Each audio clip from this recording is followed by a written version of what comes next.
사람들은 묻습니다. 알츠하이머가 오면 무엇이 가장 두렵냐고. 나는 늘 웃으며 대답했습니다. 잊어버리는 것이 두렵죠라고. 그런데 그건 거짓말이었습니다. 나는 잊는 것이 두렵지 않았습니다. 나는 기억나는 것이 두려웠습니다. 평생 단 하나의 서랍을 잠가두고 살았습니다. 열쇠는 깊이 묻었고 자물쇠엔 녹이 슬도록 내버려뒀습니다. 30년이 지나면 그 서랍은 영영 열리지 않을 거라고 믿었습니다. 그런데 알츠하이머는 내가 잠근 문을 잊어버리게 하는 병이 아니었습니다. 잠그는 법을 잊어버리게 하는 병이었습니다. 이것은 내가 기억을 잃어가는 이야기가 아닙니다. 기억이 나를 찾아온 이야기입니다.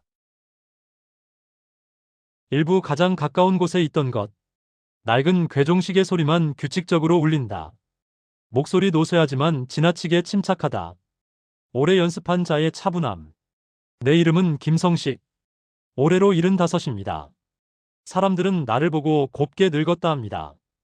28년 공직 생활, 비리 한 번 없이 드러난 비리 한 번 없이 퇴직했으니 그럴 법도 합니다. 3년 전 아내를 먼저 보내고 지금은 이 낡은 단독주택에서 혼자 삽니다. 매일 아침 7시에 일어나 보리차를 끓이고 마당을 쓸고 라디오를 켜는 것이 내 하루의 전부입니다. 그 일과를 가능하게 해주는 사람이 한 명 있습니다. 오순례. 올해 66, 20년째 이 집에서 가정부로 일하는 여자입니다. 순례 씨는 일주일에 사흘 옵니다. 청소하고 반찬을 만들고 내 알츠하이머 증세가 심해진 이후로는 약 챙기는 것까지 맡아줍니다. 내가 가장 의지하는 사람입니다. 내 상태를 가장 잘 아는 사람입니다. 그러니까 이 이야기는 거기서부터 시작됩니다. 내가 가장 믿었던 사람으로부터. 익숙한 슬리퍼 소리. 보름 전 화요일 아침이었습니다. 순례 씨가 오는 날이었죠. 그런데 그날따라 부엌에서 소리가 들렸습니다. 청소기 소리도 아니고 설거지 소리도 아닌 뭔가를 뒤지는 소리. 나는 슬리퍼를 끌며 부엌 쪽으로 걸어갔습니다. 순례 씨는 싱크대 아래 수납장을 열어 안을 들여다보고 있었습니다. 내 발소리를 듣고 고개를 들었는데 그 눈빛이 이상했습니다. 놀라는 눈빛이 아니었습니다. 확인하는 눈빛이었습니다. 잠깐의 침묵. 어르신, 바퀴벌레 나온 것 같아서요. 그렇게 말하고는 웃었습니다. 나는 그냥 넘겼습니다. 알츠하이머 탓에 요즘 의심이 많아졌다며 스스로를 타일렀습니다. 그것이 첫 번째 실수였습니다. 이부 기억이 새는 집. 심박수가 조금 오른 것 같은 느낌. 그 무렵부터 이상한 일들이 시작됐습니다. 나는 매일 아침 같은 자리에 열쇠를 둡니다. 현관 서랍 위, 나무 쟁반 안. 30년째 그래왔습니다. 그런데 어느 날 열쇠가 없었습니다. 온 집을 뒤져서 결국 지하실 문 앞에서 찾았습니다. 내가 가져다 둔 기억이 없었습니다. 의사는 알츠하이머 증상이라 했습니다. 나도 그렇게 생각하려 했습니다. 그런데 사흘 뒤, 이번엔 지하실 문이 열려 있었습니다. 자물쇠가 잠겨있던 그 문이. 내가 30년 동안 열지 않았던 그 문이. 목소리가 미세하게 흔들린다. 지하실에는 아무것도 없었습니다. 먼지만 쌓여 있었죠. 하지만 나는 그 문 앞에서 한참을 서 있었습니다. 30년 전 내가 이 문을 마지막으로 잠갔던 그날의 기억이 올라왔으니까요. 1996년 10월 14일. 나는 동료 박종수 과장을 이 지하실로 불렀습니다. 나의 10년치 횡령을 증거와 함께 감사원에 넘기겠다고 협박하던 사람이었습니다. 술에 수면제를 탔고 의식을 잃어가는 그의 목을 가죽 구두끈으로 조였습니다. 매우 짧은 정적. 억누른 숨소리. 사흘 동안 지하실에 두었다가 테라스 아래에 묻었습니다. 경찰에는 도박빚을 진 사람이 도주했다고 소문을 냈습니다. 수사는 한 달 만에 종결됐습니다. 나는 그 기억을 30년 동안 봉인했습니다. 알츠하이머가 오기 훨씬 전부터 스스로 잘라내는 연습을 해왔습니다. 그런데 지금 누군가 그 봉인을 건드리고 있었습니다. 3부 12번의 배달. 첫 번째 사진. 열흘 전 아침 우편함에서 편지를 꺼냈는데 황색 봉투 하나가 섞여 있었습니다. 보낸 이 없음. 주소 없음. 우표도 소인도 없음. 봉투 안에는 사진 한 장이 있었습니다. 30년 전 우리 집 테라스. 깊은 밤, 삽을 든 젊은 내가 서 있는 사진. 사진 아래쪽, 내 발치 흙 속에서 삐져나온 것은 흰 뼈조각이었습니다.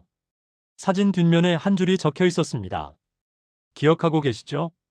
목소리에 균열이 처음으로 생긴다. 나는 사진을 태워버렸습니다. 그리고 마당으로 나가 테라스 아래를 손으로 파보았습니다. 단단한 흙. 아무것도 없었습니다. 역시 환각이라고, 증상이 악화되는 거라고 그렇게 믿으려 했습니다. 하지만 다음날 아침 수납장 안에서 그 사진이 나왔습니다. 내가 태운 사진이 멀쩡하게. 세 번째 노트. 사흘 뒤 봉투에는 작은 수첩 한 권이 들어 있었습니다. 표지에 김성식 어르신 건강일지라고 적혀 있었습니다. 순례시 필체였습니다. 나는 펼쳤습니다. 첫 페이지부터 날짜별로 기록이 있었습니다. 내가 수면제를 먹은 시각, 내가 지하실 문 쪽을 바라보며 혼잣말을 한 내용, 내가 잠결에 내뱉은 이름들. 빼곡하게 2달치가 적혀 있었습니다. 마지막 페이지에는 이런 메모가 있었습니다. 어르신의 억제된 기억이 서서히 표면으로 올라오고 있습니다. 수면 중 발화 빈도 증가. 지하실 주변 배회 3회 확인. 준비가 되어 있습니다. 긴 침묵. 시계 소리. 준비가 되어 있다. 나는 그 문장을 3번 읽었습니다. 5번째 명함. 닷새째 봉투에는 사진이 없었습니다. 명함 한 장만 들어 있었습니다. 박지현. 의료사회복지사. 병원 치매안심센터. 뒷면에 손으로 쓴 메모가 있었습니다. 저는 박종수 과장의 딸입니다. 아버지가 실종되던 해 저는 12살이었습니다. 어르신을 오래 지켜봐 왔습니다. 이제 이야기를 들을 준비가 됐습니다. 나는 그 명함을 쥔 채 한참 앉아 있었습니다. 박종수. 그 이름이 입안에서 굴러다니는 것 같았습니다. 30년 동안 한 번도 소리내어 불러본 적 없는 이름이. 그제야 깨달았습니다. 순례씨와 박지현이 연결되어 있다는 것을. 8번째 녹음. 8째 날 봉투에는 USB 하나가 들어 있었습니다. 나는 오래된 노트북을 꺼내 꽂았습니다. 음성 파일 하나. 재생 버튼을 눌렀습니다. 잡음 섞인 목소리들. 내 목소리였습니다. 잠결에 중얼거리는 내 목소리. 박 과장. 미안해. 어쩔 수가 없었어. 자네가 먼저 들이댔잖아. 순례씨가 내 수면 중 발화를 녹음해온 것이었습니다. 2달치. 파일이 26개였습니다. 나는 노트북을 닫았습니다. 손이 떨렸습니다. 이것은 증거였습니다. 법정에서 직접 쓸 수 있는 종류는 아닐지라도 이것은 내가 범행을 자백하는 녹음이었습니다. 억누른 분노와 공포가 뒤섞인 숨소리. 나는 그때 처음으로 화가 났습니다. 20년. 나는 순례씨를 20년 동안 믿었습니다. 밥을 함께 먹었고 아내가 죽었을 때 함께 울었습니다. 그런데 그 여자는 처음부터 아니면 언젠가부터 나를 지켜보고 있었던 겁니다. 12번째 마지막 봉투. 봉투가 우편함에 꽂히는 소리. 목소리가 이상할 정도로 고요하다. 결말을 앞둔 자의 고요함. 10이틀째 아침. 마지막 봉투. 안에는 2가지가 들어 있었습니다. 첫 번째는 종이 한 장. 세로로 접혀 있었습니다. 펼쳤습니다. 지금으로부터 72시간 뒤 박지현 씨가 경찰에 수사를 의뢰합니다. 제보 내용에는 다음이 포함됩니다. 녹음 파일 26개, 수면 중 자백 전문, 테라스 아래 지면 지질 이상에 대한 제3자 감정 소견서, 그리고 어르신이 1996년 10월 14일 이후 발급받은 신분증 재발급 기록. 어르신이 먼저 경찰에 자수하시면 박지현 씨는 제보를 철회합니다. 2번째는 물건이었습니다. 낡은 가죽 구두끈 한 토막. 30년 전 내가 박종수 과장의 목에 감았던 그것. 나는 그것을 손으로 만지지 못했습니다. 그냥 바라봤습니다. 이것이 어떻게 존재하는지, 내가 태워버렸다고 믿었던 것이 어떻게 지금 이 책상 위에 있는지 생각하려 했습니다. 그러다 깨달았습니다. 내가 태웠다고 믿었던 기억 자체가 알츠하이머가 만들어낸 거짓 기억일 수도 있다는 것을. 사부 72시간. 비가 창을 두드리기 시작한다. 72시간이 흘렀습니다. 나는 자수하지 않았습니다. 자수를 생각했습니다. 새벽 2시에, 3시에, 4시에 반복해서 생각했습니다. 그러나 내 손은 전화기를 짚지 않았습니다. 75년 동안 쌓아온 것들 이름, 명예, 성실한 노인이라는 가면 그것들이 손을 붙잡았습니다. 72시간째 되던 날 오후 초인종이 울렸습니다. 문이 열리는 소리. 문 앞에 순례 씨가 서 있었습니다. 그 옆에 낯선 여자가 함께 있었습니다. 마흔 안팎의 여자. 조용한 눈을 가진 여자. 박지현이었습니다. 두 사람은 들어오지 않았습니다. 문 앞에 그대로 서 있었습니다. 순례 씨가 먼저 말했습니다. 조용하고 감정 없는 목소리로. 어르신, 저 내일부터 나오지 않아도 됩니다. 그게 전부였습니다. 그리고 박지현이 말했습니다. 경찰에는 오늘 오전에 이미 제보했습니다. 어르신이 자수를 선택하지 않으셨으니까요. 길고 차가운 침묵. 나는 아무 말도 하지 못했습니다. 두 사람은 돌아섰습니다. 계단을 내려가는 소리가 들렸습니다. 그리고 대문이 닫혔습니다. 나는 혼자 문 앞에 서 있었습니다. 비가 더 세게 내렸습니다. 창밖을 봤습니다. 테라스 아래 흙이 빗물에 젖고 있었습니다. 30년 동안 내가 그 위에서 보리차를 끓였습니다. 30년 동안 그 아래에서 박종수가 잠들어 있었습니다. 아무것도 모르는 척, 아무것도 없는 척, 나는 그 위에서 성실한 노인 행세를 했습니다. 순례 씨는 어떻게 알게 됐을까? 어떤 계기로 박지현을 찾아갔을까? 20년 동안 무슨 생각을 하며 내 옆에 있었을까? 나는 그것을 영영 묻지 못할 것 같았습니다. 오부 완성된 기록. 먼 곳에서 사이렌 소리가 희미하게 들린다. 비 내리는 소리. 목소리는 완전히 무너졌다.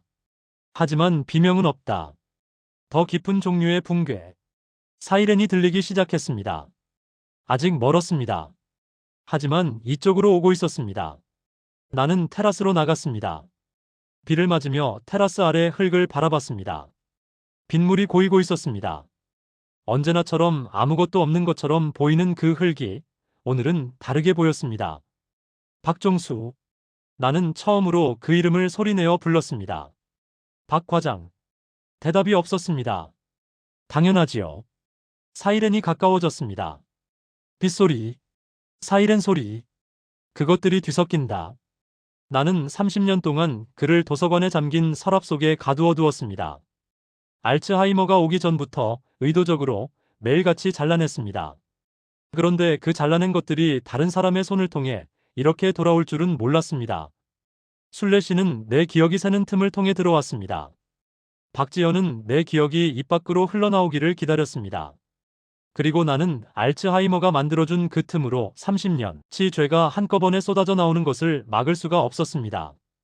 대문이 쾅 열리는 소리가 나고 여러 명의 발소리가 들렸습니다. 경찰이 들어오는 소리가 들렸습니다. 나는 테라스에 그대로 서 있었습니다. 비를 맞으며 뒤에서 누군가 내 이름을 불렀습니다. 나는 돌아보지 않았습니다. 테라스 아래 흙을 보고 있었습니다. 빗물이 고인 그 흙이 처음으로 제 모습을 드러내는 것 같았습니다. 30년 동안 가장 단단하다고 믿었던 것이 사실은 가장 얇은 유리였습니다. 그것을 깬 것은 거창한 무기가 아니었습니다. 20년간 묵묵히 곁에 있던 한 여자와 12살의 아버지를 잃은 또 다른 여자였습니다. 발소리가 가까워진다. 누군가 어깨에 손을 얹는 소리. 김성식 씨. 긴 정적. 빗소리만 남는다. 나는 그 손을 뿌리치지 않았습니다. 더 이상 도망칠 기억이 남아있지 않았으니까요. 괴종시계가 정시를 알린다. 하나, 둘, 셋 울리다 희미해진다. 순례 씨의 이유. 오순례. 낮고 느리다. 감정을 오래 눌러온 목소리. 내가 처음 이 집에 들어온 건 20해 전입니다. 그때 나는 박종수 씨와 같은 동네에 살았습니다.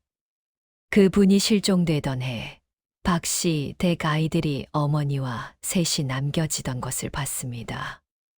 나는 그냥 이웃이었습니다. 김성식 어르신 댁에 가정부 자리가 났다는 소식을 들었을 때 그냥 들어갔습니다. 처음엔 그냥 일이 필요했으니까요. 그런데 일을 시작한 지 한 달쯤 됐을 때 어르신이 잠결에 박 씨 이름을 불렀습니다. 나는 그날부터 귀를 열었습니다. 3년이 지나고 5년이 지나고 10년이 지났습니다. 어르신의 기억은 낮에는 잠겨 있었지만 밤에는 새어 나왔습니다. 조금씩 해를 거듭하면서 알츠하이머 진단이 내려진 것은 2년 전입니다. 그때부터 밤에 말들이 많아졌습니다. 나는 적었습니다. 날짜와 시간과 내용을 모두 적었습니다. 그리고 박지현 씨를 찾아간 것은 작년 봄이었습니다. 박지현 씨가 물었습니다. 왜 20년 동안 그 집에 있었느냐고. 나는 대답하지 못했습니다. 처음엔 증거를 모으려 했습니다. 그런데 어느 순간부터는 그게 아니었습니다. 어르신이 혼자 사는 것이 가엾었습니다. 죄를 지은 사람이 죄를 모른 채 혼자 늙어가는 것이 가엾었습니다. 그것이 더 무서운 벌인 것 같기도 했고, 박지연 씨는 한참을 아무 말도 하지 않다가 말했습니다. 그래도 이제는 말해야 해요. 나는 고개를 끄덕였습니다. 마지막 침묵. 테라스 아래에서 아버지가 발굴되던 날, 박지현 씨는 현장에 가지 않았습니다. 나도 가지 않았습니다. 우리는 박지현 씨 집 부엌에서 보리차를 마셨습니다. 아무 말도 하지 않고. 그게 전부였습니다. 지금까지 기억 배달부였습니다. 구독과 좋아요는 사랑입니다. 사랑을 표현해 주십시오.